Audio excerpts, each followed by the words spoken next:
Hi friends, ఈరోజు మనం చాలా టేస్టీగా సింపుల్గా తయారు చేసుకునే పన్నీర్ పులావ్ ఎలా తయారు చేయాలో చూద్దాం.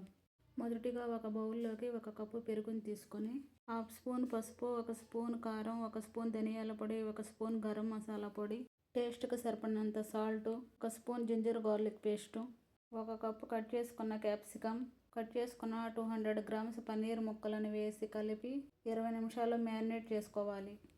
ఇప్పుడు ప్యాన్ తీసుకొని అందులో 2 టేబుల్ స్పూన్ల నెయ్యి వేసి వేడి చేసి, హాఫ్ స్పూన్ జీలకర్ర, 2 యాలకులు, 4 మిరియాల గింజలు, దాల్చిన చెక్క, అనాస పువ్వు, 2 బిర్యానీ ఆకులు, పచ్చిమిర్చి, తరిగిన 2 ఉల్లిపాయలు వేసి గోల్డెన్ కలర్ వచ్చే వరకు వేయించాలి.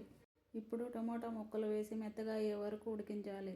ఇందులోనే హాఫ్ స్పూన్ పసుపు, కారం, 1 స్పూన్ పలావ్ మసాలా వేసి ఫ్రై చేయాలి. ఇప్పుడు ముందుగా మ్యారినేట్ చేసుకున్న పన్నీర్ ముక్కలను వేసి 5 నిమిషాలు ఉడికించాలి. ఇప్పుడు ఇందులోనే 15 నిమిషాల ముందు నానబెట్టిన బాస్మతి రైస్ని వేసి మిక్స్ చేయండి. ఇందులో 3 కప్పుల నీళ్లు పోసి కొత్తిమీర వేసి కొంచెం నిమ్మరసం వేసి మిక్స్ చేసి కుక్కర్లో 2 విజిల్స్ వచ్చే వరకు ఉడికించండి. అంతే, రుచికరమైన పన్నీర్ పులావ్ రెడీ అయిపోయింది. వీడియో నచ్చితే లైక్ చేయండి, షేర్ చేయండి, సబ్స్క్రైబ్ చేయండి. Thanks for watching.